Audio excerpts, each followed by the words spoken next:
अर्जुन उवाच नष्टमोह स्मृति लब्ध्वा त्वत्प्रसादात् मया अच्युत स्थितस्मि गतसन्देह करिष्ये वचनं तव। अर्जुन उवाच नष्टमोह स्मृति लब्ध्वा नष्टमोह स्मृति लब्ध्वा नष्टमोह स्मृति लब्ध्वा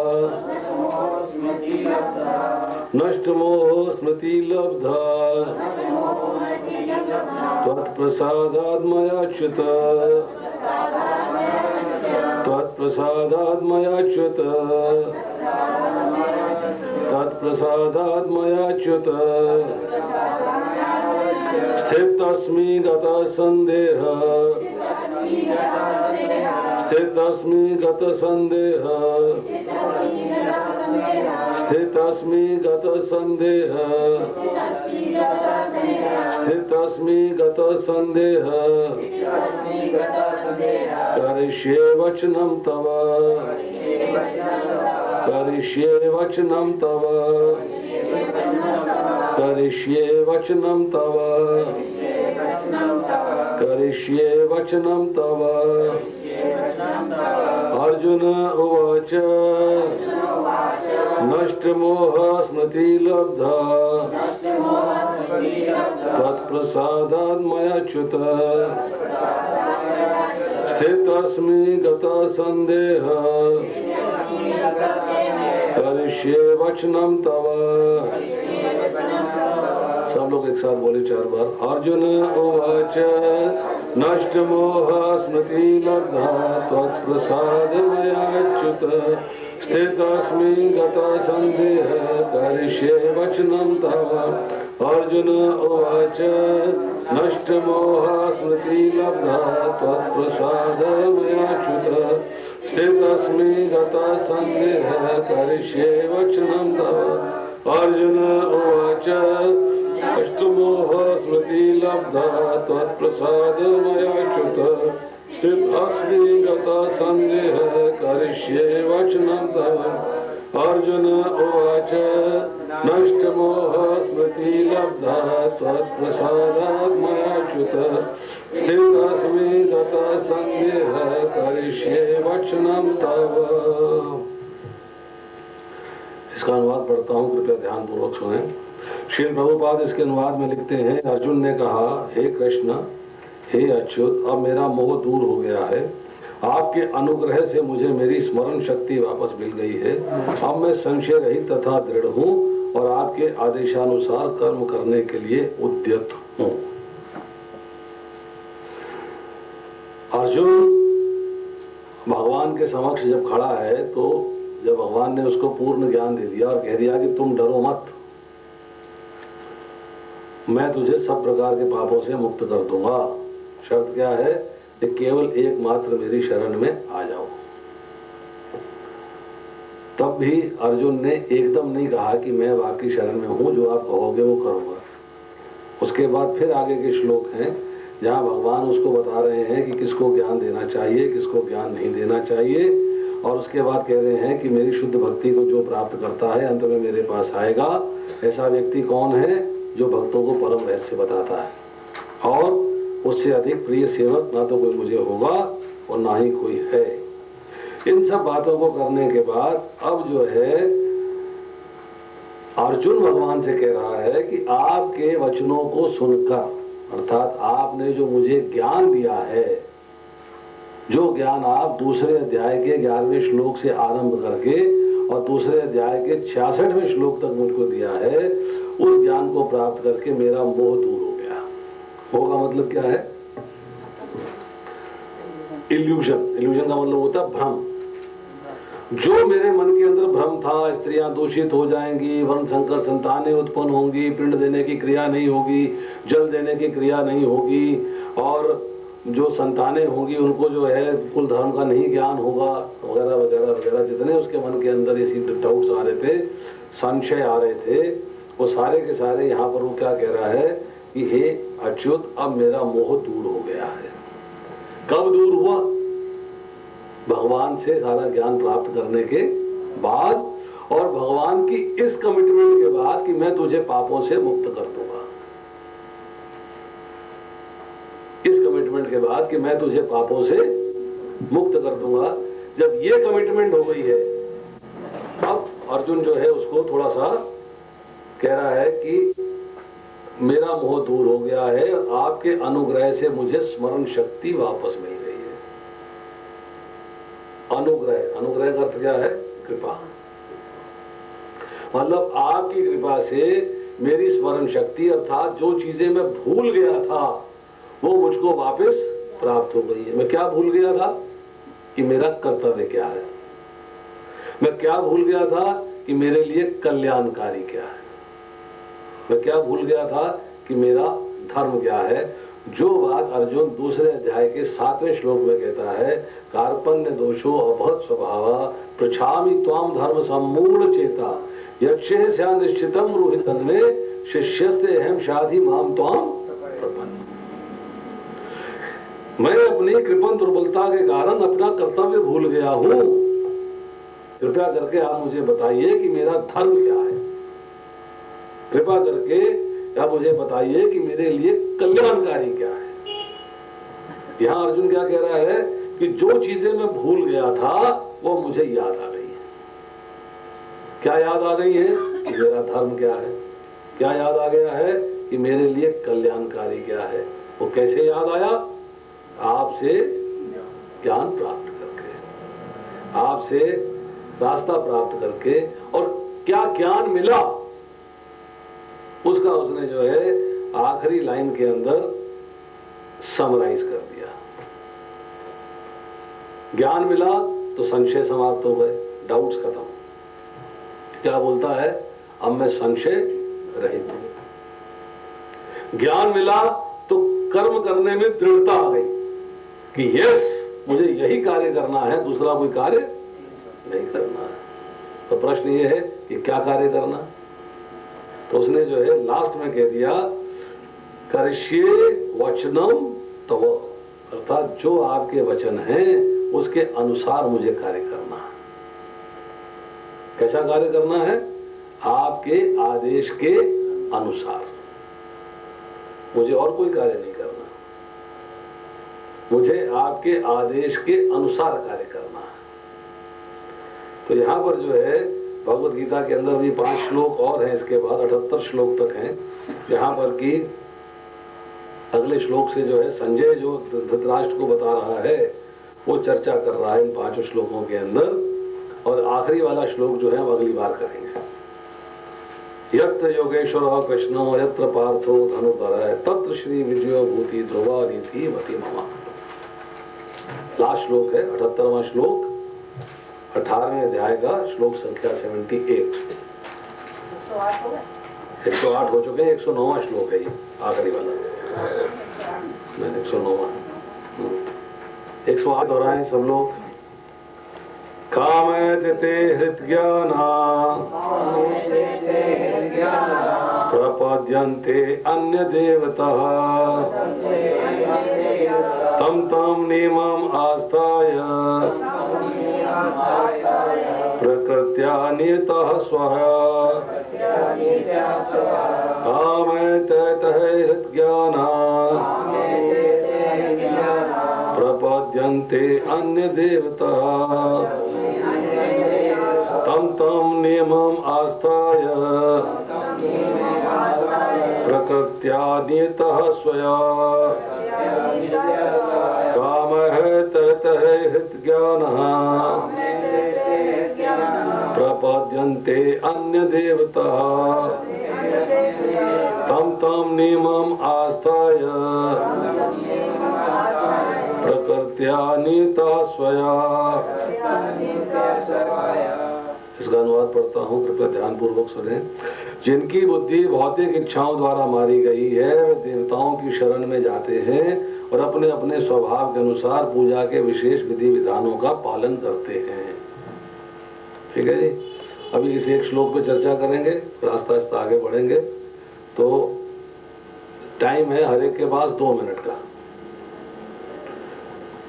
आप अपना अपना श्लोक चुन लो, सबको एक एक श्लोक पे चर्चा करनी है। कौन से श्लोक पे प्रभु जी आप बोलना चाहते हो? शुरू कर दें, तो जहां से आप बोलोगे यहीं से शुरू कर दें। 24 ये आज देखिए, भगवत ज्ञान 7वां अध्याय चल रहा है। भगवत ज्ञान का मतलब क्या है? भगवान का ज्ञान। कौन दे रहा है? स्वयं भगवान। जिनको अपने बारे में सबसे ज्यादा ज्ञान कौन दे सकता है? वो खुद दे सकता है। आपके बारे में ज्ञान, आप अपने बारे में ज्ञान आपसे पूछा जाए, इनसे पूछा जाए आप कैसे हैं, तो इतना ज्ञान ये नहीं दे पाएंगे जितना कि आप दे पाओगे। भगवान स्वयं अपने बारे में अपना ज्ञान दे रहे हैं। भगवत ज्ञान तो एक ऐसा ज्ञान है पूर्ण। इसको भगवान क्या कहते हैं? इसको जानने के बाद तुम्हें कुछ और जानना शेष नहीं रह जाएगा। और भगवान इसमें क्या कहते हैं? अपने बारे में बताते हैं कि भौतिक शक्तियां हैं मेरी दो, एक परा एक अपरा। उसके बाद भगवान कहते हैं कि मुझसे बढ़कर कोई भी चीज नहीं है। मत्ता परतरना अंदर किंचित अस्ति धनंजय, मुझसे बढ़कर कुछ चीज नहीं। और ये दोनों शक्तियां जो है बाद में मेरे अंदर ही चली जाती हैं। दोनों ही मुझसे उद्भूत होती हैं और मेरे अंदर ही चली जाती हैं, और मुझसे बढ़कर कोई नहीं है। और कैसे बताते हैं, कैसे समझो मुझे? सबसे उच्च कि हर चीज का सार मैं हूँ। रसो अहम अप्सु कौनते प्रभा अस्मि शशि सूर्यो। पानी में मैं रस हूँ, शशि सूर्य में प्रभा हूँ, और वेद मंत्रों में ओंकार हूँ, और आकाश में शब्द हूँ, पुरुषों में पौरुषम हूँ, तपस्याओं में तप हूँ, और सबका जीवन दाता मैं हूँ, जीवन बीज मैं हूँ सबका। हर चीज भगवान ने बता दी। तीनों गुण मुझसे उद्भूत हुए हैं, सब चीजें मुझसे ही निकल रही हैं। हर चीज को देने वाला मैं हूँ, ये भगवान ने ज्ञान दिया। फिर कहते हैं कि तब भी मुझे कोई नहीं जानता, सारे पास में रहने के बावजूद भी। क्यों?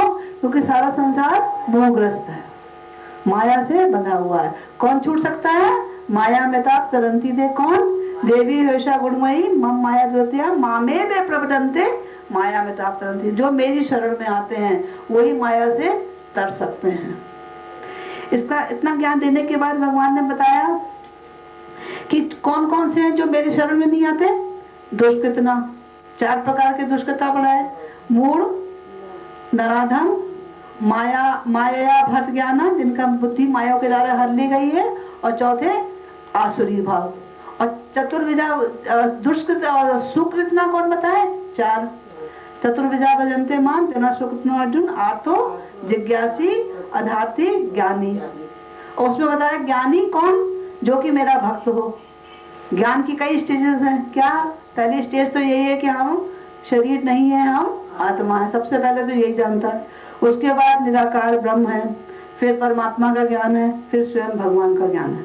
इतना ज्ञान भगवान ने कहा, देने के बाद कहा सबसे ज्यादा मुझे कौन प्रिय है? ज्ञानी। अब भगवान ने दुष्कृति बता दिया, सुकृति बता दिया। अब ये तीसरे प्रकार के लोग बता रहे हैं कि कौन ये तीसरे, जो 20वां श्लोक है, यह है तीसरे प्रकार के लोगों का। उसमें किनका बताया कि जो है ये, इनके पास बुद्धि तो होती है, लेकिन कैसे? भौतिक कल्मश से अशुद्ध होते हैं। भौतिक कल्मश भरा होता है, उससे क्या होता है? इनकी बुद्धि मारी जाती। कामे तहते हित ज्ञाना। हित माने विलीन हो गया जिनका ज्ञान। किसकी वजह से? इच्छाओं की वजह से। काम, काम माने इच्छाएं। इच्छाओं की वजह से जिनका ज्ञान विलीन हो गया है, मारा गया है। प्रबदंते अन्न देवता, वो शरण लेते हैं किसकी? अन्न देवताओं की।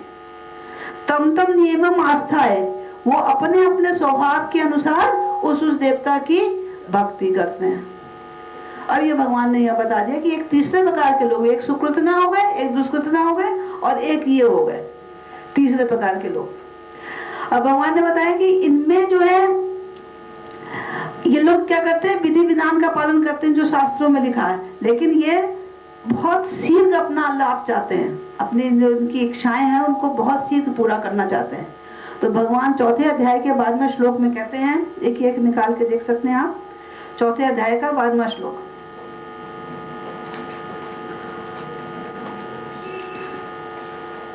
कांक्षत कर्मानाम सिद्धि अजंत ही देवता क्षिप्रम ही मानुष लोके सिद्धि भवती कर्मजः। इस संसार में मनुष्य सकाम कर्मों में सिद्धि चाहते हैं, फलस्वरूप वे देवताओं की उपासना करते हैं। सकाम कर्म में सिद्धि चाहिए और निसंदेह संसार में मनुष्यों को सकाम कर्म का फल शीघ्र प्राप्त होता है। देवता क्या करते हैं? शीघ्र फल दे देते हैं। इसलिए जिनकी बुद्धि मारी गई है वो देवताओं के शरण में जाते हैं कि शीघ्र फल मिल जाएगा। उन्हें लगता है कि ये देवता ही फल दे रहे हैं। भगवान कह रहे हैं देवता नहीं दे रहे हैं, इसके पीछे देने वाला मैं हूँ। ए अपि अन देवता भक्त्या यन्ते सदान्विता ते अपि माम कौन्ते यन्ते अविधि पूर्वकम। कि ये जो लोग दूसरों की देवताओं की पूजा करते हैं, उनको जो देने वाला फल है वो मैं ही देता हूँ, और वो अविधि पूर्वक मेरी पूजा करते हैं। वास्तव में वो मेरी पूजा कर रहे हैं, लेकिन कैसे? देवताओं के माध्यम से, इनडायरेक्ट रूप से। तो ये अविधि पूर्वक है और उनको सब कुछ देने वाला मैं हूँ। लेकिन वो लोगों को क्या चाहिए? तुरंत फल चाहिए। लेकिन जो भक्त होते हैं भगवान का, वो जानता है क्या है, ये सब संसार नश्वर है, चीजें जो है थोड़े दिन के लिए टेम्परेरी हैं, इसलिए वो भगवान से कभी टेम्परेरी और नश्वर चीजें नहीं मांगता, भगवान से भक्ति मांगता। और कभी उसको जरूरत भी पड़ जाती है, कभी बाई चांस उसको किसी भौतिक चीज की जरूरत पड़ जाती है जिसके बिना गुजारा नहीं है, तो किससे मांगेगा? भगवान से। वो भक्त भगवान को पसंद है, प्रिय है।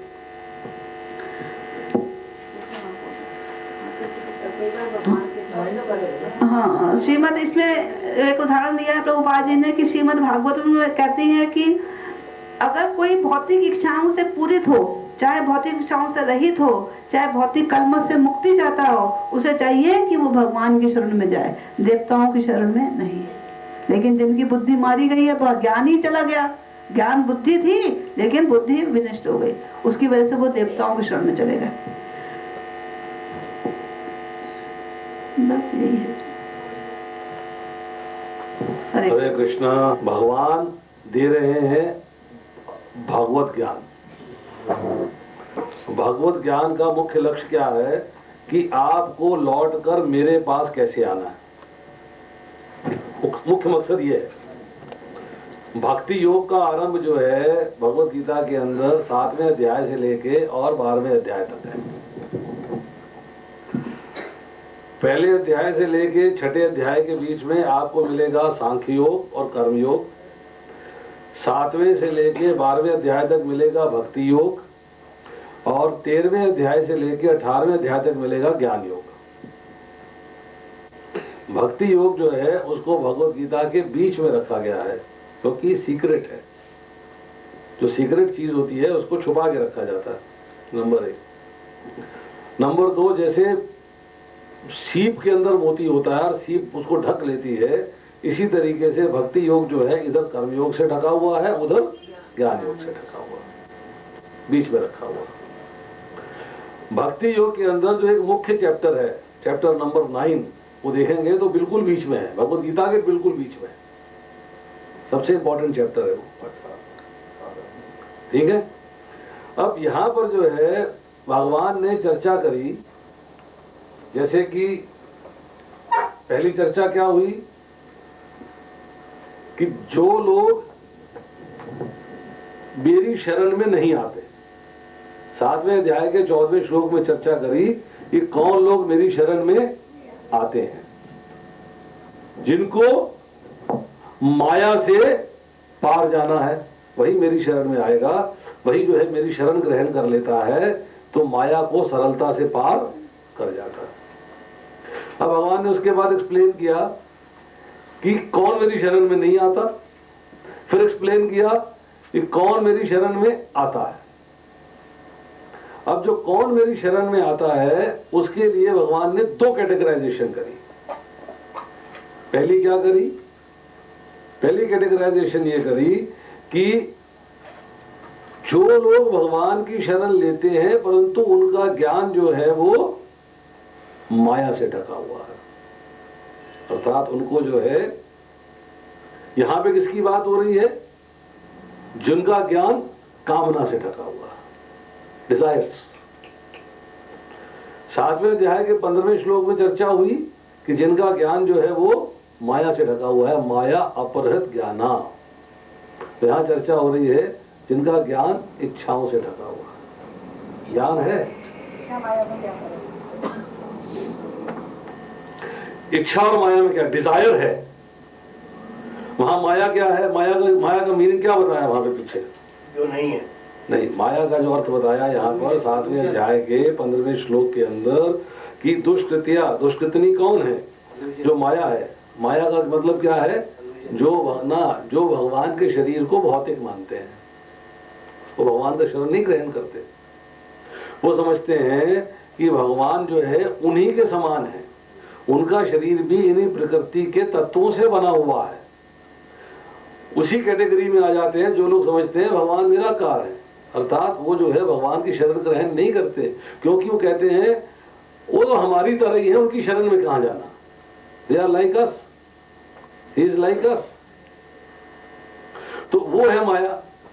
इच्छा का मतलब यह है कि मैं स्वयं भोगने की इच्छा रखता हूं, आई वॉन्ट टू एंजॉय। मैं अपनी जिंदगी के अंदर मौज मेला चाहता हूं, भौतिक इंद्र तृप्ति चाहता हूं, भौतिक आनंद चाहता हूं, मेरी इच्छाएं।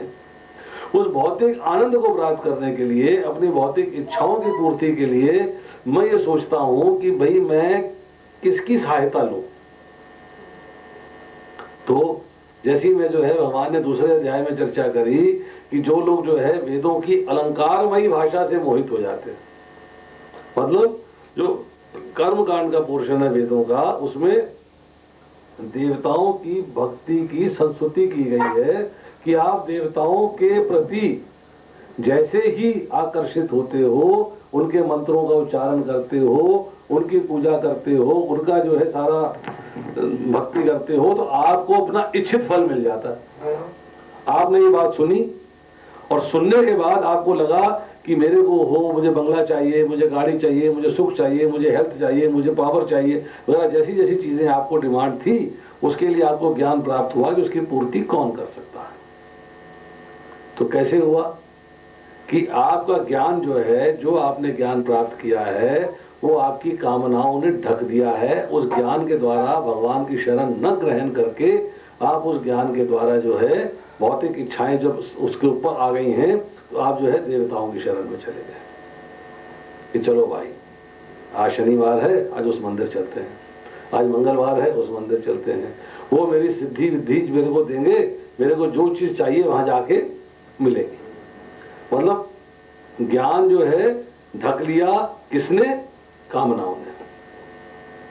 यही बात हो रही है कामे तेते हृत ज्ञाना, कि अब वो शरण नहीं लेते। किसकी शरण नहीं लेते, भगवान की। क्योंकि भगवान ने 7वें अध्याय के 19वें श्लोक में चर्चा करी है कि अनेक जन्म जन्मांतर के बाद जिसे सचमुच का ज्ञान होता है, वह मुझको समस्त कारणों कारण जानकर मेरी शरण में आता है, ऐसा महात्मा दुर्लभ होता है। ये उन्होंने एक फाइनल ओपिनियन दे दिया कि मेरी शरण में आना जरूरी है।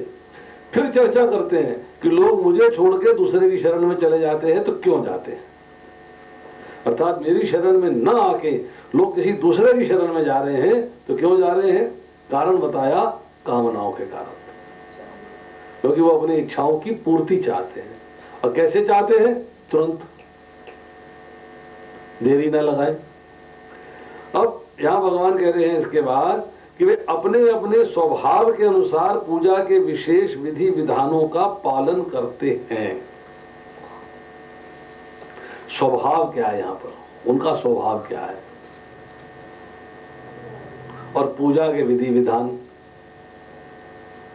ये दो चीजें समझने वाली है।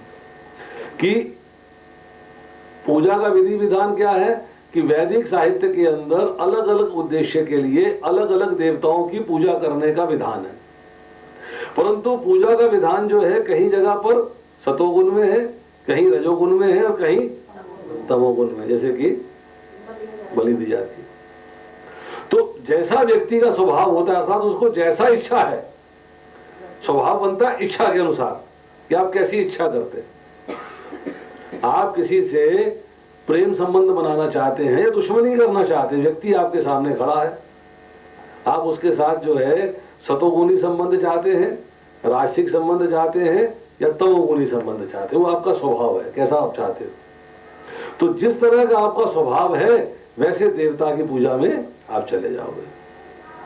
अरे मैं काली की पूजा करता हूँ, भैरव जी की पूजा करता हूँ, उसकी पूजा करता हूँ, वहां बलि दी जाती है, वहां शराब चढ़ाई जाती है, वगैरह वगैरह वगैरह, जैसे जैसे आपका स्वभाव होगा वैसे वैसे आप पूजा के विशेष विधि विधानों का पालन करेंगे, उसी हिसाब से पालन करेंगे। सपोज आप देवी दर्शन में गए, मान लीजिए चले गए सपोज, और आपका स्वभाव सतोगुनी है, तो आप दर्शन करके प्रणाम करके वापस आ जाओगे। आपका स्वभाव रजोगुनी है, आप बोलोगे अच्छा यहाँ कुछ होना चाहिए, अच्छी चीज मांगनी चाहिए वगैरह वगैरह वगैरह, एक राजसिक तरीके से जाओगे, राजसिक तरीके से आओगे।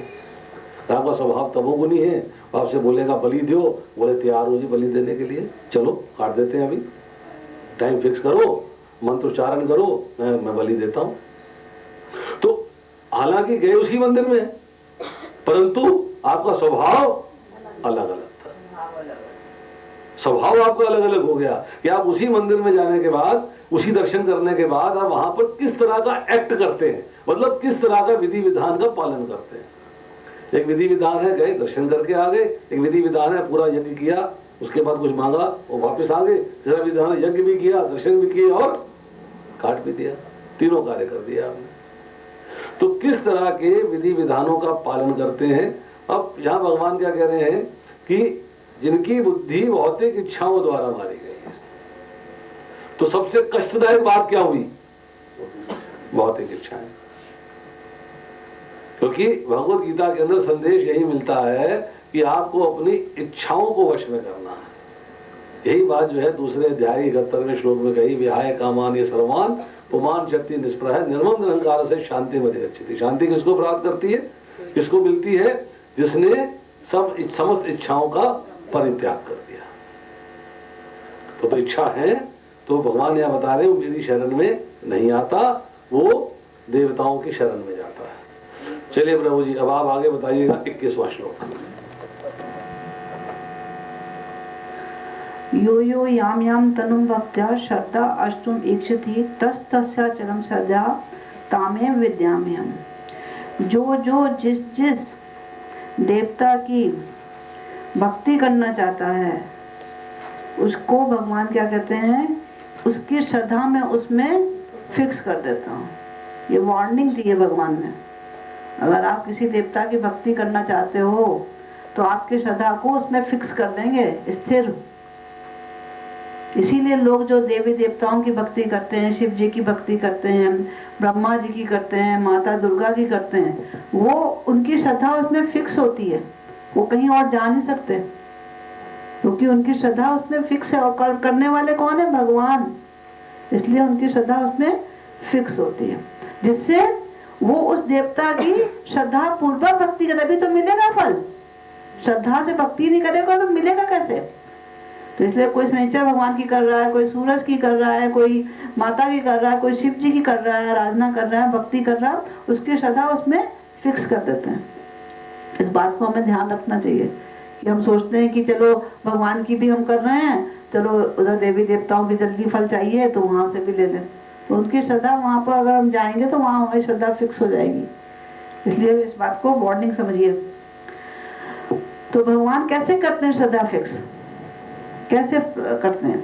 तो जब जीव इच्छा करता है, क्योंकि इच्छा शक्ति भगवान ने दी है, सिर्फ इच्छा कर सकता है, प्रेरणा देने वाले भगवान है। भगवान कैसे सबके हृदय में विराजमान है। जैसे जीव ने इच्छा करी कि मुझे भोग करना है, तो कहाँ भोगने के लिए यहाँ भेज दिया, जाओ भोगो। 1 मिनट भगवान ने नहीं लगाया। और भगवान वैसे हैं सुहृदय, हमारे सुहृदय का मतलब हितैषी है हमारे। जैसे हमारे माता पिता हमारे हितैषी होते हैं, ऐसे भगवान हमारे हितैषी हैं। लेकिन हमारी इच्छा पूरी कर देते हैं तुरंत। हम अच्छी इच्छा करें चाहे बुरी की इच्छा करेंगे कि किसी को हमने डाका डालना है, कुछ और बुरे काम करने हैं, तो भगवान वो भी इच्छा पूरी करेंगे। पूरी करने वाले भगवान है, हम सिर्फ इच्छा कर सकते हैं। तो जैसी अच्छी इच्छा करो भगवान को पाने की, तो भगवान उसकी भी आपको देंगे। ठीक है ना। आखिरी में भगवान ने कह दिया, सब धर्मान परित्यज्य माम एकम शरणम व्रज। वो हमारी इच्छा पर है। अब अंत में अर्जुन से भी यही कह दिया, यथा इच्छे तथा गुरु, जैसे तेरी इच्छा हो वैसा कर, मैंने तेरे को कंप्लीट ज्ञान दे दिया। तो ऐसे यहाँ पे इच्छा को पूरी करते हैं। कैसे भगवान, कैसे प्रेरणा देते हैं, सबके हृदय में बैठे हुए उसको प्रेरणा देंगे, ये चीज तुझे चाहिए तो इस देवता की पूजा कर ले और ऐसे कर। शास्त्रों में विधि विधान बता दिया। तो वो उस देवता की पूजा करेंगे। और देवता के हृदय में भी बैठे हैं, उसको प्रेरणा देते हैं कि तू इसको फल दे। जब फल दे देंगे तो उसको बड़ी श्रद्धा हो जाएगी, अरे इसलिए तो बड़े सच्चे देवता हैं, ये तो वाकई हैं, इन्होंने मेरी प्रार्थना सुन ली, जो मुझे कहा मिल गया, तो बहुत पक्की श्रद्धा होगी, दोबारा फिर मांगने जाएगा, उसी से दोबारा फिर जाएगा। और उसके हृदय में बैठे हुए हैं, देवता से कहते हैं इनको दो। देवता के भगवान दोनों ही डिपेंडेंट है, देवता भी और जीव भी, और श्रद्धा को फिक्स करना है इस तरीके से। और कभी एक बार इच्छा पूरी ना हुई तो उसका विश्वास ही टूट जाता है। नहीं टूटता, फिर करता है, कर रहेगा, कहीं किसी और में लग जाएगा। जिसके काम में जिसकी बुद्धि मारी गई है ना, वो जाएगा जरूर, भगवान की शरण में जाए, वो भी पूरी करेंगे। नहीं, और देवता वो दुष्ट कितना है, वो ना सुकृतना नहीं है, ये देवताओं वाले जो सकाम कर्मी है, ये देवता वाले सारे, वो दुष्ट कितना है, उसकी भी भगवान पूरी करते हैं। लेकिन वो देवताओं की शरण में नहीं जाते डाका के लिए, डाकू आपको तो जाते हैं, देवी माता काली माँ की पूजा करते हैं, तो वो लोग भी जाते हैं उसमें। लेकिन नहीं, मैं आपको बताता हूँ, सुनिए, कंफ्यूजन नहीं करिएगा प्लीज, ट्राई टू अंडरस्टैंड। आपके अंदर जो भी कार्य की इच्छा जागृत हुई है, उस इच्छा को पूर्ण करना भगवान का कार्य है, वो आपको मना नहीं करते, वो इच्छा आपकी अवश्य पूर्ण होगी। यही बात जो है भगवान यहाँ बताते हैं, जब आप 13वें अध्याय में जाते हो, 13वें अध्याय के अंदर जो श्लोक है 23वां, उपद्रष्टानुमंता च भर्ता भोक्ता महेश्वरा परमात्मेति चापयुक्तो देहिन अस्मिन पुरुषः परः। कि जो भी तो भी शरीर में अन्य दिव्य भोक्ता है, जो ईश्वर है, परम स्वामी है, साक्षी तथा अनुमति देने वाले के रूप में विद्यमान है, जो परमात्मा कहलाता है। आपके हृदय में भगवान परमात्मा के रूप में विराजमान है। आप जो इच्छा करोगे उसको पूर्ण करना, उसको फाइनल जो है करने के लिए कार्य जो है वो भगवान के द्वारा होता है। यही बात जो है जब आप 18वें अध्याय का 14वां श्लोक पढ़ते हो तो वहां पे लिखा हुआ है, अधिष्ठानम तथा कर्ता कर्णम च पृथ्वाविधम विविधाश्च पृथक चेष्टा दैवम चत्रात्र पंचमम। कर्म का स्थान शरीर, कर्ता, विभिन्न इंद्रियां, अनेक प्रकार की चेष्टाएं और परमात्मा, ये 5 कर्म के कारण है। कर्म जो आपने प्लान कर लिया है उसको अल्टीमेटली जो क्लियरेंस देनी है वो सुपर सोल अर्थात परमात्मा ने देनी है। उन्होंने क्लियरेंस दे दिया, हो जाएगा। अब चक्कू मारना चाहते हो, डन, डू इट, इच्छा आपकी है। भगवान आपकी इच्छा को पूर्ण करने में रुकावट नहीं बनते। यही बात यहां समझाई जा रही है कि प्रत्येक जीव इच्छा करने में स्वतंत्र है आपकी। इसीलिए भगवत गीता के अंदर 5 चीजों की चर्चा हुई है, ईश्वर, जीव, प्रकृति, काल और कर्म। 4 शाश्वत है, कर्म अशाश्वत है। कर्म जो है आप अपनी इच्छा अनुसार कर सकते हो, परंतु जीव नहीं बदल सकता, प्रकृति नहीं बदल सकती, कृष्ण नहीं, भगवान नहीं बदल सकते और काल नहीं बदल सकता। ये चारों चीजें शाश्वत। अब यहां पर सवाल आता है कि आपने भौतिक संसार के अंदर भौतिक इच्छाओं को अपने मन के अंदर लाए और उसको पूर्ण करने का प्रयास कर रहे हैं। अब आपको लगा कि मेरी इच्छा जो है वो क्विकली सपोज शिव जी पूरी कर सकते हैं। अब आपके पास 2 ऑप्शन है। एक ऑप्शन क्या है कि आप जो है शिव जी की भक्ति में लगे लगे लगे लगे लगे लगे लगे, कभी कच्चे कभी पक्के, कभी कच्चे कभी पक्के, कभी कच्चे कभी पक्के। दूसरी क्या है, पक्के हो जाए। भगवान आपको स्वतंत्रता देते हैं कि आपने चूज किया मुझे किसकी भक्ति करनी है, मतलब मुझे इसको रिक्वेस्ट करना है अपनी इच्छाओं की पूर्ति के लिए। अब चूंकि आपकी इच्छा है, आप भगवान ने जो उपदेश दिया है उस पर नहीं चलना चाहते। भगवान कह रहे हैं केवल मेरी भक्ति करो, एक भक्ति विशिष्ट है, मेरी भक्ति करो। आप कहते हैं नहीं, मैंने नहीं आपकी करनी, मैंने तो शिव जी की करनी है, मैंने तो पार्वती की करनी है, मैंने देवी की करनी। ओके, नो प्रॉब्लम, उसमें तेरी इच्छा पक्की कर देता हूँ, तेरी श्रद्धा मैं उसमें पक्की कर देता हूँ। कम से कम क्यों पक्की कर रहे हैं यहाँ पे, समझिए, ट्राई टू अंडरस्टैंड। नहीं, उसका एक रीजन है। भगवान चाहते हैं कि आप लौट कर वापस मेरे धाम आए। अगर वो आप किसी देवी देवता की भक्ति में लग जाते हो और अपनी भौतिक इच्छाओं की पूर्ति करते हो, और भौतिक इच्छाएं आपकी शास्त्रोक्त है, अर्थात मतलब बलात्कार नहीं है या कत्ल नहीं है या चोरी चपारी वगैरह ऐसा कोई कार्य नहीं है, दुष्ट इतना आप नहीं हो, शुक्र इतना हो, परंतु मेरी भक्ति में ना लग के देवताओं की भक्ति में लग गए। तो देवताओं की भक्ति में जाने के बाद जब आपको पुनः मनुष्य शरीर प्राप्त होगा, फिर आपके मेरे पास आने का चांस बनेगा, मे बी डिलेड, कुछ जन्मों के पश्चात आपको फिर चांस मिलेगा कि आप मेरे पास वापस आओ। दुष्ट इतना बन जाओगे तो कीड़े मकोड़े पता नहीं चूहा बिल्ली बंदर क्या बनोगे क्या नहीं बनोगे, उसका तो हाल ही बुरा है। तो एटलीस्ट तुम जो है अपनी इच्छाओं की पूर्ति के लिए दुष्ट इतना ना बन जाओ, कम से कम देवताओं की भक्ति में तो पक्के हो जाओ और वो तुम्हें फल दे दे।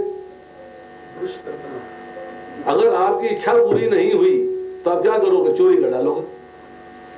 परंतु अगर किसी देवता की भक्ति करने पे आपका बिजनेस अच्छा हो जाता है और आप उसके बाद जो है धन कमा लेते हो, रोटी पानी अपना जीवन यापन कर लेते हो, आपको रहा चलो भाई मेरे को धन वन मिल गया, मेरी गुजारा चल गया, तो मेरा गलत काम हो गया, तो आपको जो है कम से कम आप चोरी चकारी, लूट पाट, बलात्कार, हत्या, जला देना किसी का घर, किसी घर लूट लाना, अपहरण कर लेना, उनसे तो बचे। तो दुष्ट इतना न बनने वाले, या तो माया के वो प्यार के ज्ञान से ढके हुए थे या कामना ज्ञान से ढके हुए, ज्ञान तो ढका हुआ है परंतु फिर भी उससे बेटर है। और फिर एक बेटरमेंट और क्या है कि कम से कम मेरी शरण में नहीं आ रहे हो, तुम्हें इमीडिएटली इसी जन्म के अंदर जो है भगवत धाम आना मंजूर नहीं है, तो कम से कम कुछ जन्मों के बाद मेरे धाम में आ सकते हो, परंतु मनुष्य शरीर की प्राप्ति तुम्हें हो सकती है। कम से कम मेरे रिप्रेजेंटेटिव के पास तो हो, एक सुपीरियर जीव की भक्ति तो कर रहे हो। तो इसलिए जो है भगवान कहते हैं कि मैं जब देवता की पूजा करने की इच्छा करता है तो मैं उसकी श्रद्धा उसमें फिक्स कर देता हूं, चलो कोई बात नहीं। अब जब 25वां श्लोक करेंगे, 24वां श्लोक करेंगे, तब एक बात और सामने आएगी, अभी नहीं, अभी समझेंगे नहीं इसको, उस वक्त एक बात और सामने आएगी। इसीलिए भगवान कहते हैं चल कोई बात नहीं, किसी देवता की भक्ति में तो जा रहा है, कम से कम मेरी भक्ति में नहीं आ रहा है तो किसी देवता की भक्ति में तो जा रहा है, इसको लौट कर तो मेरे पास आना है, फल भी इसको मैंने देना है। अगले श्लोक में है ये बात कि फल कौन दे रहा है, फल भी तो मैं ही दे रहा हूं। यहां कहते हैं कि मैं उसकी श्रद्धा को स्थिर कर देता हूं। अब इसमें एक प्रश्न आता है, कई लोग हमसे प्रश्न करते हैं कि प्रभु जी शिव पुराण पढ़ते हैं उसमें शिव जी को सुप्रीम बताया है, देवी पुराण पढ़ते हैं देवी को सुप्रीम बताया है, ठीक है, मतलब जो भी पुराण पढ़ते हैं हम उसके अंदर उस देवता को सुप्रीम बताया। उसका उत्तर ये श्लोक है कि भगवान श्रद्धा को फिक्स कैसे करेंगे कि जो व्यास देव जी, भगवान ने जो पुराणों की चर्चा करी, जो व्यास देव जी ने जो है रचना करी है, उसमें 6 पुराण ऐसे हैं जो सतोगुणी है, 6 पुराण रजोगुणी है और 6 पुराण तमोगुणी है। अर्थात जो व्यक्ति शिव जी की भक्ति करना चाहता है उसकी श्रद्धा फिक्स कैसी होगी, शिव जी सुप्रीम है, श्रद्धा फिक्स हो गई। तो देवी की भक्ति करना चाहता है, देवी सुप्रीम है, देवी की भक्ति में लग गया। मतलब उनकी श्रद्धा को स्थिर करने के लिए उस देवी देवता के अंदर पुराणों की रचना इस तरह से की गई है कि वहां पर आपको लगता है कि ये जो है सुप्रीम है, इसकी भक्ति में लगा जा सकता है। This can be done. कई इच्छाएं पूरी नहीं होती, उनका क्या है? जो इच्छाएं पूरी नहीं होती उसका क्या हिसाब है, वो आपके कर्म फल के कारण है कि कर्म फल आपके जो है आपकी इच्छाओं को पूर्ण होने में बाधक बनते हैं। मान लीजिए आपके कर्मों में पुत्र प्राप्ति नहीं है और आप पुत्र प्राप्ति की इच्छा करते हो, इच्छा पूरी नहीं हो रही है। क्यों नहीं हुई? क्योंकि आपके जो कर्म फल है वो आपके इस इच्छा को पूरी करने में बाधक है। तो जो हमारे मन में इच्छा आती है वो भी कर्म फल कर जाती है ना, इच्छा आप करने में फ्री हो, स्वतंत्र हो। कर्म फल का मतलब है वो फल मिलना है, भोगना है, वो बंधन है। भाग्य हो गया ना कर्म फल। कर्म फल एक बंधन है कि ये आपको बंधन में बंधे हुए हो। इच्छा करना बंधन नहीं है, इच्छा बंधन का कारण है। इच्छा से आप बंधन के कारण में बनते हो, परंतु कर्म फल जो है वो आपका एक बंधन है, उस बंधन को आपको भोगना है। आपकी इच्छा है मैं एक बहुत बड़े फार्म हाउस में रहूं, बहुत बड़े बेंगलो में रहूं, लॉन आगे हो, लॉन पीछे हो, स्विमिंग पूल हो, 2 मंजिला मकान हो, जैसे कि शाहरुख खान का। औकात ही नहीं है भैया वहां रहने की। तो बाधक क्या है? मेरे कर्म फल। इच्छा तो स्वतंत्र है, I can desire as I wish. Desire करने में क्या प्रॉब्लम है? मैं चाहता हूँ मेरी छत पे हेलीकॉप्टर खड़ा रहे मेरा, जहाँ जाना हो तुरंत गया तुरंत आ गया, तो पैसे ही नहीं भाई हेलीकॉप्टर की। क्यों? कि मेरे कर्मफल बाधक है। कर्मफल बाधक कैसे? कोई मैं इच्छा करता हूँ और मेहनत भी करता हूँ फिर भी कर्म पिछले जन्म के जो आपके कर्म हैं उनके फल आपके भाग्य में नहीं है, डेस्टिनी नहीं है आपके पास, पिछले जन्म के भी आ गए। आपकी डेस्टिनी नहीं है, आपका फल नहीं है आपको प्राप्त हो। इसलिए कई बार ऐसा होता है कि हम देवता की भक्ति करते रहते हैं फिर भी कुछ नहीं मिलता। उसमें दो चीजें आ गई ना, एक आपका पुरुषार्थ मेहनत कर रहे हो, दूसरा आपका भाग्य। जब तक दोनों का कॉम्बिनेशन नहीं होगा तब तक आपको लाभ नहीं होगा। आपके कर्म फिर बाद में इसका फल कहते हैं ना, बिना भाग्य के कुछ नहीं मिलता। अब आइए इसके बाद 22वें श्लोक में माता जी आपकी बात। सा तया श्रद्धा युक्ता तस आराधम ईयते। अब ये श्रद्धा भगवान ने बता दी ना, मैं फिक्स कर देता हूँ, तो उस फिक्स हुई श्रद्धा से, सा तया श्रद्धा युक्ता, वो उस श्रद्धा से युक्त होकर तस आराधम ईयते, उसकी आराधना शुरू करता है। किसकी? देवता की। लभते सा तथा कामान, फिर वो उससे कामनाओं को, इच्छाओं को पूरी करता है। मई एव वेतानितान, लेकिन वो कामनाएं जो इच्छाएं हैं किसके द्वारा पूरी होती हैं? मेरे द्वारा ही पूरी होती है। भगवान स्वयं यहाँ बता रहे हैं कि वो उस सदा से युक्त होकर उस देवता की आराधना की भक्ति करता है, आराधना करता है, और उसको फिर पूरी कामनाएं होती हैं, लेकिन वो मेरे द्वारा ही हो रही हैं, मेरे द्वारा ही सब कुछ व्यवस्थित हो रहा है। ये साफ साफ भगवान यहाँ पर बता रहे हैं। तो भगवान ये कहते हैं कि देवताओं के द्वारा नहीं हो रहा, उनके माध्यम से भगवान के कारण हो रहा है। लेकिन अल्प ज्ञानी जीव क्या कहते हैं?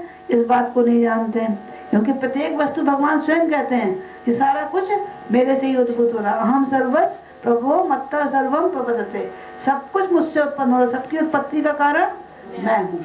हर चीज मुझसे हो रही, देवता भी भगवान से हो रहे हैं और जीव भी भगवान से हो रहे हैं, और सारी जितनी चीजें हैं वो भी भगवान से हो रही हैं। लेकिन शुद्ध भक्त इस बात को जानता है। चैतन्य महाप्रभु क्या कहते हैं कि जो व्यक्ति भक्ति के साथ भौतिक कामनाएं भी रखता है, भक्ति भी कर रहा है और भौतिक कामनाएं भी रख रहा है, जैसे हम लोग, वो क्या है? वो दो विरोधी इच्छाओं को पालने वाला है। जैसे उसने ऊपर भी जाना है नीचे भी जाना है एक ही साथ, कैसे हो सकता है? ऊपर भी जाना है भगवान के पास और तमोगुण में भी जाना, कैसे जा सकता है? एकदम दो विरोधी है। जैसे अग्नि को प्रज्वलित कर रहा है, उसमें पानी डाल दो तो कैसे होगी अग्नि प्रज्वलित? नहीं हो सकती। तो ये जो है दो विरोधी इच्छाएं। अगर आपको भगवान की भक्ति करनी है तो भगवान की भक्ति करनी है, मतलब दो नावों में पैर रख के नहीं जा सकते आप। तो भगवत धाम जाने का जो इच्छुक है उसके लिए भौतिक इच्छाएं उसके मार्ग में बाधक हैं, तो भौतिक इच्छाएं नहीं करनी। लेकिन अल्प ज्ञानी क्या करता है? भौतिक इच्छाओं की पूर्ति के लिए देवताओं की पूजा में लगे रहता है। हरे कृष्ण। कि देवता जो है जो फल देते हैं, क्या करोगे आप? अग्नि में पानी डाल दिया, अब कैसे चलेंगे?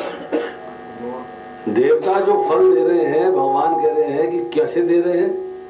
क्योंकि भगवान ने हर देवता को फल देने के लिए ऑथोराइज किया हुआ है। जैसे हम कहते हैं बैंक मैनेजर है आप, आपकी लिमिट है, आप किसी को 5 लाख तक का ओवरड्राफ्ट दे सकते हैं, और 5 लाख से ऊपर ड्राफ्ट चाहिए, ओवरड्राफ्ट चाहिए, तो आपको हेड ऑफिस जाना पड़ेगा, जो आपसे ऊपर का ऑफिसर है, रिकमेंडेशन है। तो भगवान ने इसी तरीके से हर देवता की लिमिट बांध रखी है, लिमिट बांध रखी है। अब आप देखिएगा कि शिवजी ने रावण को वरदान दे दिया कि तुम मतलब अमृत यहां पर अमर हो, तुम्हें कोई मार नहीं सकता। परंतु अमर का अर्थ यहां क्या है? कि एक लंबी आयु। अमर का मीनिंग होता है जो मरे नहीं, परंतु रावण फिर भी मरा। मतलब शिवजी ने केवल एक लिमिट है, फिर तो स्वयं भगवान आ जाएंगे तो तुझे कोई नहीं बचा सकता। मतलब बाकी जितनी फोर्सेस हैं उनसे तेरे को कोई नुकसान नहीं है, ठीक है नहीं। हिरण्यकशिपु को वरदान मिल गया, परंतु जब भगवान स्वयं आएंगे नरसिंह अवतार लेके तब उसे कोई नहीं बचा सका। कि देवताओं के पास जो है एक लिमिट है, उस लिमिट को क्रॉस वो नहीं कर सकते, लिमिट मिली हुई है ना। तो भगवान कहते हैं कि जब श्रद्धा से समन्वित वो देवता जो है किसी विशेष की पूजा करने का प्रयत्न करता है और अपनी इच्छा की पूर्ति करता है, परंतु वो जो पावर उसको दी हुई है वो मैंने दी हुई है।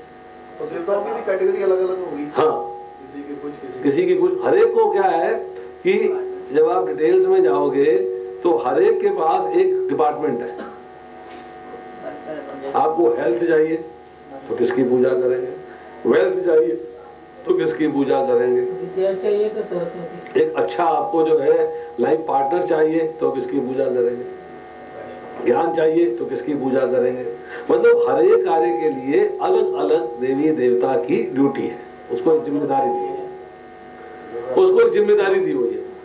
अब भगवान कह रहे हैं कि वास्तविकता क्या है, वास्तविकता क्या है कि उसको जो भी कार्य हो रहा है, जो भी उसको लाभ प्राप्त हो रहा है, वो लाभ मैं दे रहा हूं, मेरे द्वारा दिया जा रहा है। अल्टीमेटली गिवर कौन है, मैं हूं। जैसे बैंक मैनेजर को पावर हेड ऑफिस में देना, इसी तरीके से भगवान कहते हैं जो श्रद्धा उसकी किसी देवता में डेवलप होती है, वो श्रद्धा भी मेरे द्वारा फिक्स की जा रही है। श्रद्धा देने वाला भी मैं ही हूं, उसको फल देने वाला भी मैं ही हूं और श्रद्धा फिक्स करने वाला भी मैं ही हूं। तो मैं नहीं चाहूं कि श्रद्धा फिक्स ना हो। ये तो भगवान ने पिछले श्लोक में बोला कि मैं उसकी श्रद्धा उस देवी देवता में फिक्स कर देता हूं। अब इसमें जो है एक बात समझने वाली है कि लिबरेशन नहीं मिल सकती।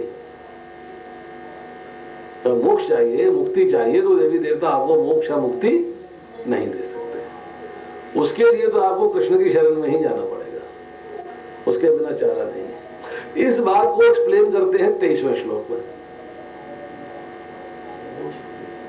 23वां श्लोक जो है उसमें ये बात एक्सप्लेन करते हैं। अच्छा, इसमें जो है शब्द आए, लाइन आई है, प्रभुपाद जी परपट में लिख रहे हैं कि जब जीव अनुचित कामना करता है जिसे स्वयं भगवान भी पूरा नहीं कर पाते, इसका मतलब भगवान फेल, ताकत ही नहीं है उनमें। लोग इसका ऐसे मीनिंग निकालते हैं, नहीं, भगवान पूरा क्यों नहीं कर पाते उसका एक उदाहरण है। ऐसा कहा जाता है कि देवी और देवता जो है वो एक दुकानदार की तरह है। आप गए, आपने बोला 1 तोला जहर चाहिए, बोले लाओ 50 रुपए। आपने 50 का नोट दिया और जहर का तोला लेके आ गए। अब चाहे खाओ और चाहे किसी को खिलाओ, नो हेडेक। क्योंकि देवी देवता ने दुकानदार की तरह अपना काम कर दिया। मैंने इतनी भक्ति करी, ये फल मुझे चाहिए, मिल गया।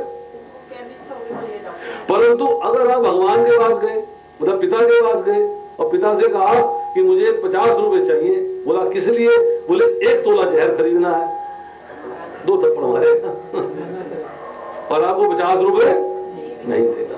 यहां वो चर्चा हो रही है कि अनुचित कामना को भगवान भी पूरा नहीं करते। मतलब अगर आप जो है भगवान के पास जाके रिक्वेस्ट लगाते हो, आपने रिक्वेस्ट नहीं करी, चक्कू मार दिया, तो आपने प्रार्थना नहीं करी भगवान से चक्कू मारने से पहले। वो स्वभाव के अनुसार आपने कार्य, तमोगुण में थे, स्वभाव के अनुसार आपने कार्य कर दिया। परंतु अगर आप भगवान के पास जाते हैं, भगवान की प्रार्थना करते हैं, आर्त है, अर्थार्थी है, जिज्ञासु है, ज्ञानी है, इनमें से किसी कैटेगरी के अंदर है, 4 प्रकार के पुण्यात्मा है, तो आपको अनुचित कामना नहीं करोगे, आप अनुचित कामना नहीं करोगे।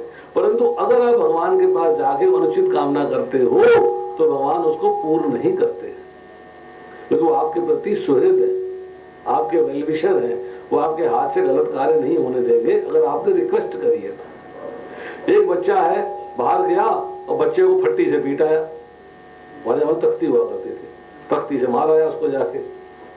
आपसे पूछा, डैडी वो मेरा दोस्त खड़ा है बाहर, उसने मेरे को गाली दी थी, मैं तख्ती ले जाके उसको मारूं, तो आप क्या कहोगे? हमारे आप उसकी इस अनुचित कामना में हेल्प नहीं करोगे। वो अपनी फ्री विल से जाके कराया, एक सेपरेट बात है। उसमें आपसे परमिशन है, आपसे उसने जो है रिक्वेस्ट नहीं करी है, आपसे प्रार्थना नहीं करी है, आपसे उसने जो है इस तरीके की परमिशन नहीं मांगी है कि मैं जाके पट्टी से मारा हूं, परंतु अपने आप कराया है, एक अलग बात है। ये बात जो है यहाँ प्रभुपाद जी क्लियर कट लिख रहे हैं कि जब जीव अनुचित कामना करता है तो उसे भगवान भी पूरा नहीं करते। अब इसके बाद श्लोक संख्या 23। टाइम शॉर्ट है, प्लीज। चलो माता जी करिए, बहुत इंपॉर्टेंट श्लोक। अंतवतु फलम तेषाम तद भवत अल्पमेषदाम देवान देव विजयो यान्ति मद भक्ता यान्ति मामपि। तो जो अब इस प्रकार श्रद्धा मिल गई, भगवान की तरफ से श्रद्धा फिक्स हो गई, उसकी आराधना शुरू कर दी और उसके बाद उसको फल मिलेगा, तो उस फल के बारे में भगवान अब चर्चा कर रहे हैं कि वो फल कैसा मिलेगा। कहेगा क्या बताते हैं, फल जो है नाशवान है, अंतवतु है, नाशवान फल मिलेगा, टेम्परेरी है, सीमित है और कम से कम है, बहुत ज्यादा फल नहीं है, जितना मांगा बस उतना मिल गया। भगवान की भक्ति करने से जितने भगवान अनंत है तो हमें अनंत गुना फल मिल जाता है। और यहाँ पर सीमित और क्षणिक वैसा फल मिलेगा। और जो देवताओं की पूजा करेंगे वो देवलोक में जाएंगे और वहां पर जाकर क्षीणे पुण्य मृत लोकम विशंति, जहाँ उनका पुण्य क्षीण होगा दोबारा से यहीं आ जाएंगे, तो क्षणिक हो गया। और दूसरी बात ये कि देवलोक भी और देवता भी और मनुष्य सब नाशवान है, वो सब भी कुछ खत्म हो जाएगा। तो चाहे जितना भी आप कर लो, देवलोक पे परमानेंट भी रहो, वो भी वहां पर भी ब्रह्मांड ही खत्म हो जाएगा कुछ समय के बाद। जब महाप्रलय आएगी तो सब कुछ नाशवान होने वाला है। तो वो जो है अल्प बुद्धि है, इसलिए वो देवताओं के शरण में जाते हैं। फल भी उनके क्षणिक और सीमित है। और जो मेरे पास आएगा उसको कैसा फल मिलेगा, वो मेरे धाम पर आ जाएगा। और भगवान का धाम कैसा है, यद गत्वा न निर्वर्तन्ते तद धाम पर मम। जो मेरे धाम में आ जाता है वो दोबारा वापस इस संसार में नहीं आता। और जो देवलोक में जाता है वो संसार में दोबारा आता है और बार बार इसी के चक्कर में पड़ा रहेगा। कभी गया फिर आया फिर गया। और कभी अच्छा जन्म मिला मनुष्य का, अच्छे कर्म किए तब तो स्वर्ग लोक मिलेगा, नहीं तो नर्क। और नर्क से और भी बुरे कर्म किए तो मनुष्य योनि भी नहीं मिलेगी, निम्न योनियों में चला जाएगा। तो इसलिए देवताओं के फल कैसे हैं, क्षणिक और नाशवान।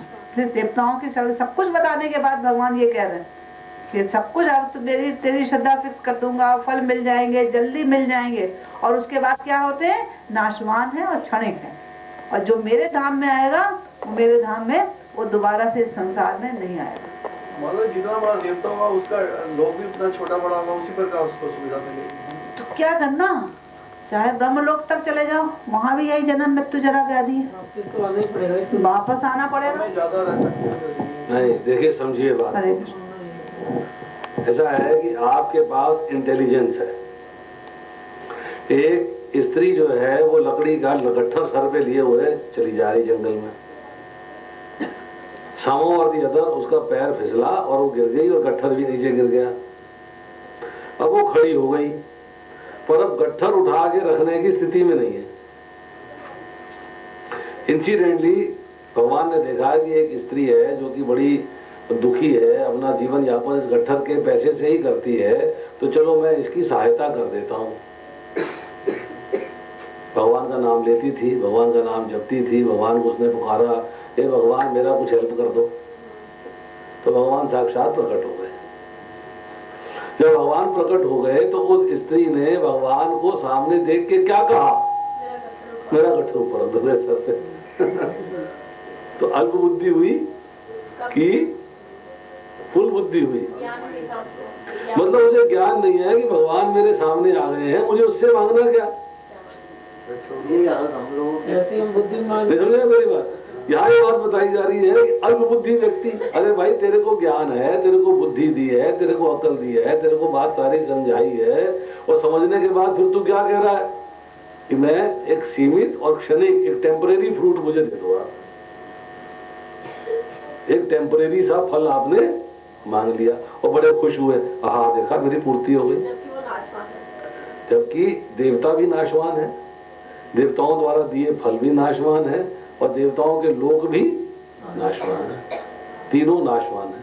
तो नाशवान वस्तु का जब विनाश हो जाना है तो आपको, अगर आप उस चीज को मांग रहे हो तो आप बुद्धिमान हो या बुद्धिहीन हो।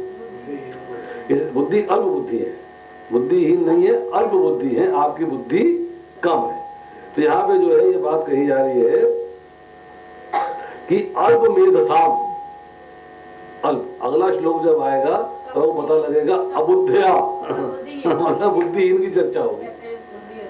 तो यहाँ पर जो है अल्प बुद्धि की चर्चा है। अल्प बुद्धि का मतलब ये है कि आप अपनी बुद्धि का ठीक से प्रयोग नहीं कर पा रहे, आपको ये नहीं पता है मुझे क्या करना चाहिए और क्या नहीं करना चाहिए, आप कंफ्यूजन में हो।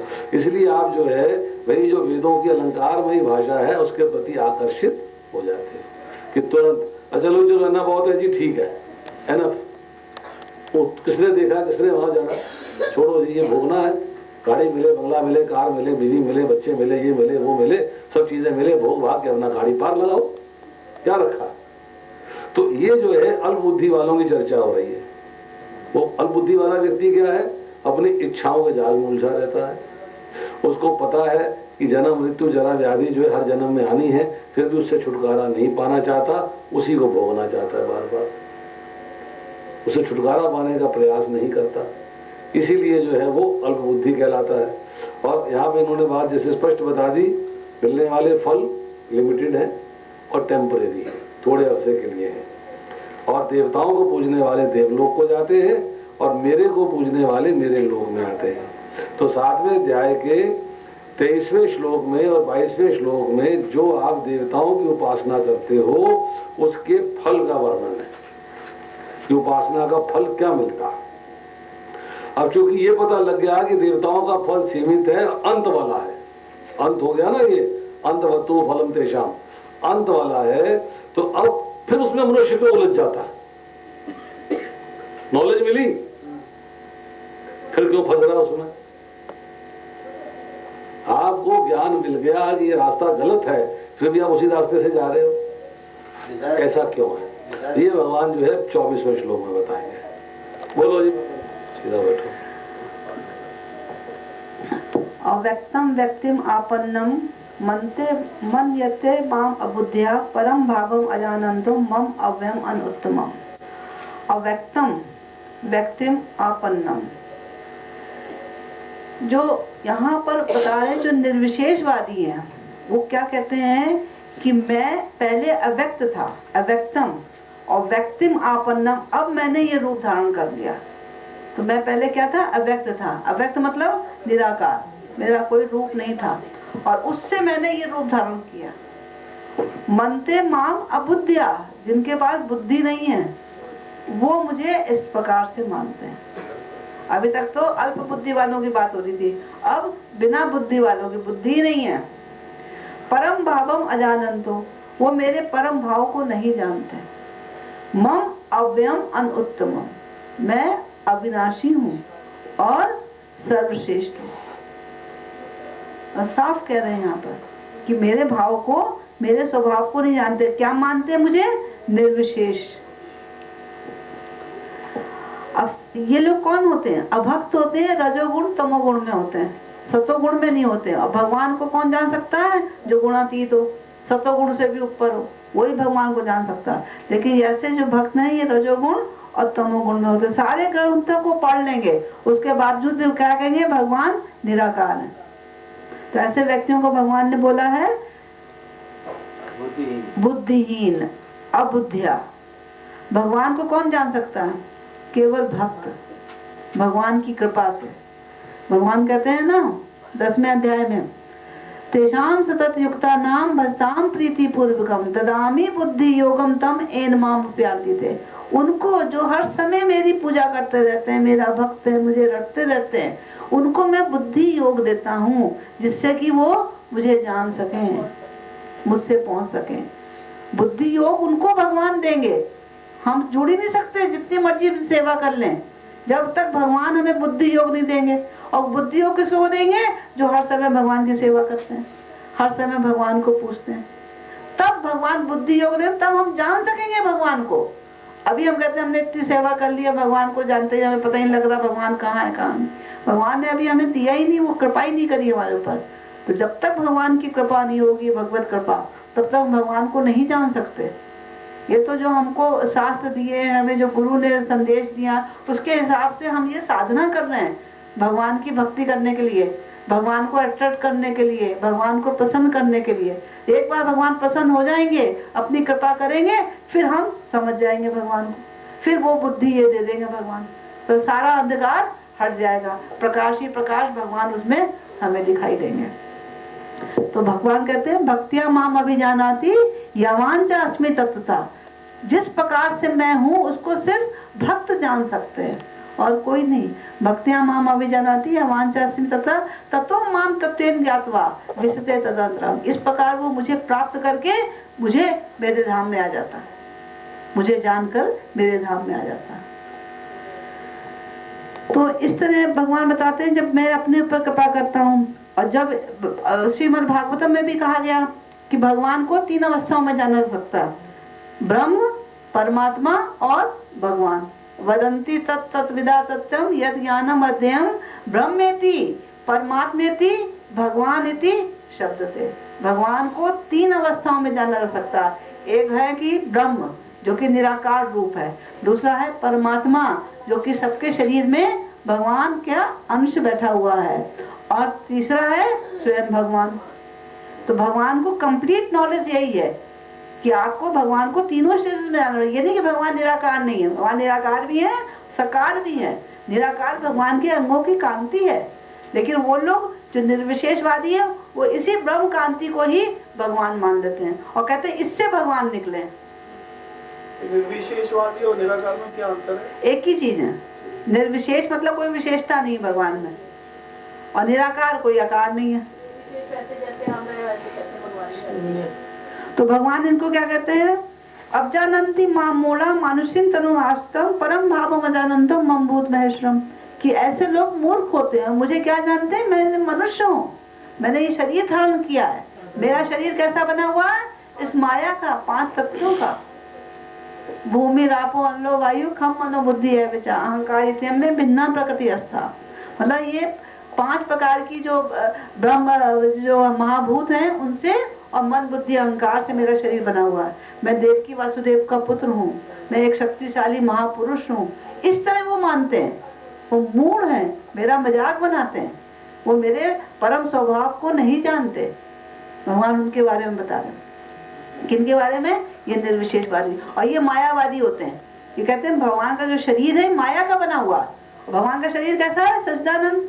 ब्रह्मा जी कह रहे हैं ईश्वर परमा कृष्णा सच्चिदानंद विग्रह, उनका विग्रह मतलब शरीर, उनका शरीर कैसा, सच्चिदानंद है, सत्य चित्त और आनंद, सत्य है, कभी खराब नहीं होता, कभी खत्म नहीं होता। और हमारा शरीर हर समय मृत्यु हो रही है, और भगवान का शरीर कहता है सत्य शाश्वत है। ब्रह्मा जी कह रहे हैं, और हम लोग क्या कहते हैं, जो मूढ़ हैं वो क्या कहते हैं, भगवान इस भौतिक प्रकृति के बने हुए हैं, उन्होंने यही शरीर धारण किया। ये मायावादी है, ये मायावाद है।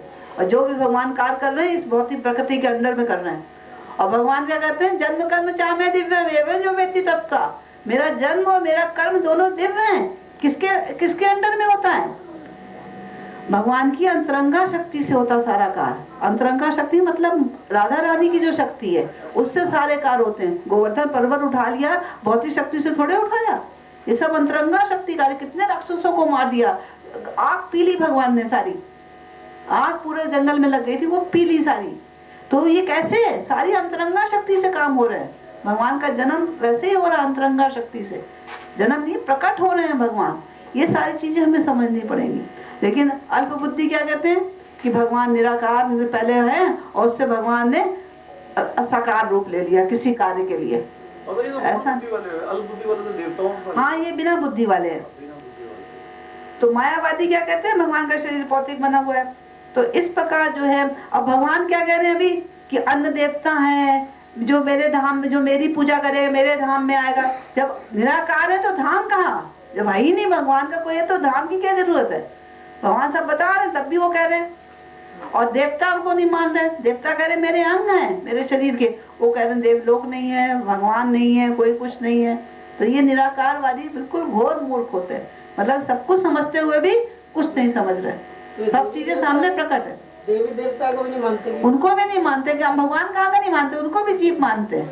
वो एक आर्य समाज मंदिर में मैंने देखा भगवान को लिखा है मर्यादा पुरुष श्री राम और पुरुषोत्तम श्री कृष्ण योगेश्वर। तो इसका मतलब उन्होंने भगवान को उस रूप में देखा है, पुरुष के रूप में देखा। वो लोग मानते हैं कि भगवान जो है महापुरुष है, भगवान नहीं है। वो कहते हैं राम है, कृष्ण है, यीशु है, मोहम्मद है, जितने भी लोग हैं सारे महापुरुष हैं, सारे एक ही कैटेगरी के हैं, उनकी फीलिंग ये है। यहाँ सिंपल बात ये है कि बुद्धिहीन मनुष्य मुझको ठीक से न जानने के कारण सोचते हैं कि मैं पहले निराकार था और मैंने इस व्यक्तित्व को धारण किया। ये कॉमन फिलॉसफी है। वो कहते हैं कि भगवान पहले अव्यक्त थे, अर्थात उनका कोई आकार नहीं था। वो अव्यक्त शब्द का अर्थ नहीं समझ पाते। अव्यक्त का मीनिंग है अप्रकट, मतलब आपके सामने प्रकट नहीं है। भगवान ने अपना असली स्वरूप आपके सामने प्रकट नहीं किया है। जैसा आपको दिखना चाहिए वैसा ही अपने आप को प्रकट कर दिया।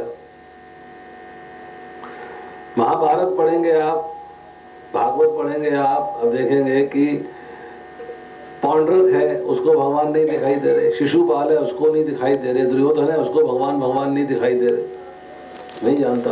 पर भीष्म को पता है कि ये भगवान है, पांडवों को पता है ये भगवान है, महारानी कुंती को मालूम है ये भगवान है, संजय को मालूम है ये भगवान है, विदुर जी को मालूम है, उनकी पत्नी को मालूम है कि ये भगवान है। अर्थात भगवान ने अपने आप को किसी के आगे प्रकट किया है और किसी के आगे प्रकट नहीं किया है। तो ये बात कह रहे हैं कि लोग क्या कहते हैं कि वो जो लोग कहते हैं भगवान पहले निराकार थे अब साकार हो गए हैं तो बुद्धिहीन है, अबुद्धया। तो यहाँ चर्चा हो रही है कि एक अल्प बुद्धि है जो देवताओं की पूजा में जाते हैं और दूसरे बुद्धिहीन है जो भगवान को निराकार मान के निराकार की सेवा में जाते हैं, निराकार की पूजा करते हैं, तो बुद्धिहीन है। तो यहाँ कह रहे हैं कि वो अपनी बुद्धिहीनता के कारण, अल्प ज्ञान के कारण मेरी अविनाशी तथा सर्वोच्च प्रकृति को नहीं जान पाते। ये जो निरंकारी बाबा वगैरह हैं, किस कैटेगरी में? ये सारे के सारे बुद्धिहीन है और आर्य समाज भी प्रभु जी उसी कैटेगरी बुद्धिहीन है, बिकॉज वो नहीं समझ पाते हैं कि भगवान कौन है। जो व्यक्ति भगवान को भगवान नहीं मानता वो बुद्धिहीन है। ऐसे वेदों की बड़ी व्याख्या करते हैं, वेदों की व्याख्या करते हैं, वेदों के उतने पोर्शन की व्याख्या करते हैं जितनी वो अपने हिसाब से करना चाहते हैं। वेदों के वो भी पोर्शन है। अब उपनिषद पढ़िएगा, उपनिषद वेदों का अंत है और वेदों के अंत के अंदर कृष्णोपनिषद पढ़िए आप, नारायणोपनिषद पढ़िए, महाउपनिषद पढ़िए, गोपालपुर तापनी उपनिषद पढ़िए, गोपाल उत्तर तापनी उपनिषद पढ़िए। इन सब के अंदर भगवान को भगवान स्थापित किया हुआ है, इन सब में भगवान को भगवान स्थापित किया हुआ है। वो इनकी चर्चा नहीं करेंगे, वो उन उपनिषदों की चर्चा करेंगे जहां पर अभी जो है इम्पर्सनल, जहां भगवान को अभी जो है अप्रकट स्थापित किया हुआ है। जैसे कि शुरू के उपनिषद है, केनोपनिषद, कठोपनिषद, प्रश्नोपनिषद, छांदोग्य उपनिषद, इन उपनिषदों की चर्चा करेंगे। परंतु जो उपनिषद जो है भगवान को स्थापित कर रहे हैं उनकी चर्चा नहीं करेंगे। तो उपनिषद और पुराण में क्या फर्क है? पुराण कथाएं हैं, इतिहास। उपनिषद जो है वेदों का अंग है, अंग, हाँ, अंत नहीं, अंतिम अंग जो है वो वेदों का अंत है, वेदांत है, वो उपनिषद है। वेदों में भगवान के इसमें चार पोर्शन इसके कर दिए जाए तो चौथा पोर्शन जो है वो अंत हो गया। एक वेद के अगर 4 पोर्शन का जो लास्ट वाला पोर्शन है वो उपनिषद है। अच्छा, इसका मतलब ये पहला वाला पोर्शन संहिता है, दूसरा वाला पोर्शन ब्राह्मण है, तीसरा वाला पोर्शन आरण्यक है और चौथा वाला पोर्शन उपनिषद है, जिसको वेदांत भी कहते हैं। जो उसकी कथाओं में चर्चा हो पुराणों में। हाँ, जो कथाएं हैं, जो कहानियां हैं, जो इतिहास है वो पुराण है। हर एक वेद के अलग पुराण होंगे। पुराण वेदों के नहीं है, पुराण अलग चीज है बिल्कुल। अच्छा, वेदों से हाँ, वेदों से रिलेटेड नहीं है। वेदों में तो ज्ञान है ना भगवान के बारे में। पुराणों के अंदर पुराणों के कथाओं के माध्यम से ज्ञान दिया हुआ है। जैसे भागवत पुराण पढ़ते हो आप, तो सारा वेदों का ज्ञान जो है भागवत पुराण में भागवत के माध्यम से दिया गया, भक्तों की कथाओं से दिया गया, भगवान की कथाओं से दिया गया। वेदों का सारे श्रीमद् भागवत समझे नहीं, ज्ञान दिया गया पर कहानियों के रूप में दिया गया। इसी तरह शिव पुराण है। सारे पुराण वेदों को तो पढ़ते हैं काफी, बताया तो है आपको, वेदों का उतना ही पोर्शन पढ़ते हैं जो उन्हें सूट करता है। चलिए अब इसमें जो है 25वां श्लोक करते हैं आखिरी में, समय हो गया 10:30 और इस श्लोक में ज्यादा कुछ है नहीं, बता देता हूं। न अहम प्रकाश सर्वस्य योग माया समावृतः मूढ़ अयम न अभिजानाति लोकमाम अजम अव्ययम। मैं मूर्खों तथा अल्पज्ञों के लिए कभी भी प्रकट नहीं।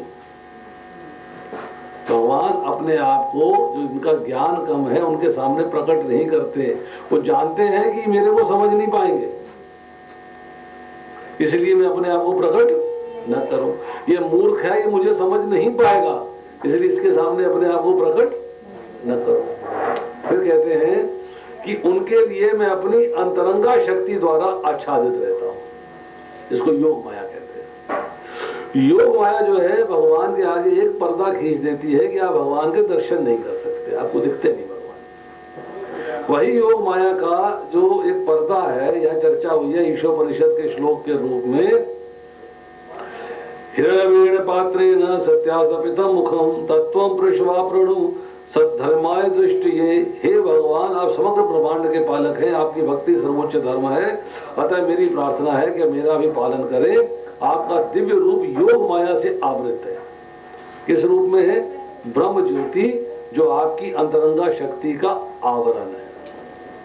योग माया जो है ब्रह्म ज्योति के रूप में आपके चेहरे को ढके हुए है। उस रोशनी के अंदर से आपके चेहरे के दर्शन नहीं हो रहे हैं। अगर आप उस रोशनी को हटा दें, अपनी योग माया को हटा दें, तो मैं आपके दर्शन कर सकूं। योग माया और अंतरंगा शक्ति एक ही चीज है। योग माया को ही अंतरंगा शक्ति कहते हैं, महामाया को बहिरंगा शक्ति कहते हैं। तो भगवान जो है अपनी योग माया के द्वारा, अंतरंगा शक्ति के द्वारा छिपे रहते हैं, ढके रहते हैं, कवर रहते हैं। इस प्रकार अग्नि धुएं से ढकी रहती है, दर्पण धूल से ढका रहता है। वो एग्जाम्पल दिए हैं, पर तो यहाँ पर ये बात समझने वाली है कि भगवान जो है वो प्रकट नहीं है हर एक के लिए। ये मैंने बताया कि भीष्म के लिए प्रकट है, शिशुपाल के लिए नहीं। फिर कहते हैं, भगवान कह रहे हैं कि वो नहीं जान पाते कि मैं अजन्मा तथा अविनाशी। वो ये समझते हैं कि मेरा भी विनाश हो जाएगा। वो समझते हैं कि मैंने भी उन्हीं की तरह जन्म लिया है, इसलिए वो अबुद्धया है, बुद्धिहीन है। ढक जाना, जैसे आकाश बादलों से आच्छादित है, मतलब आकाश बादलों से ढक गया। आप जो है आकाश को नहीं देख सकते, बादल दिखाई देते हैं आपको, तो आकाश बादलों से आच्छादित है। इस तरह भगवान जो है अपनी योग माया से आच्छादित है, अर्थात योग माया ने, अर्थात किरणों के आवरण ने भगवान को ढक रखा है। तो दुर्योधन भगवान को ग्वाला समझता था, भीष्म पितामह उसको भगवान समझते थे। 11वें अध्याय के 12वें श्लोक में चर्चा हुई है। अर्जुन जो है जब भगवान का विराट स्वरूप देखता है, तो वहां ये कहता है कि अगर आकाश में हजारों सूर्य एक साथ उदय हो जाएं, तो वो भी आपके अंग कांति, जो आपके शरीर से निकल रहा तेज है, उसकी समता नहीं कर सकते। हजारों सूर्य, एक सूर्य की तरफ एक सेकंड के लिए आंख लगा दें तो आंख का रेटिना जल जाता है, आंख जल जाती है। हजारों सूर्य जहां होंगे वहां पर आप कैसे उस रोशनी को देख पाओगे? अरे ट्रक की रोशनी आ रही हो, गाड़ी चला रहे हो, तो आंखें चुंधिया जाती है, एक्सीडेंट हो जाता है। ये तो छोटा सा है, कितना होती है ट्रक की रोशनी? 500 वाट नहीं, 1000 वाट होती होगी, कितने ज्यादा क्या होती होगी? वैसे तो 12 वाट का बल्ब होता,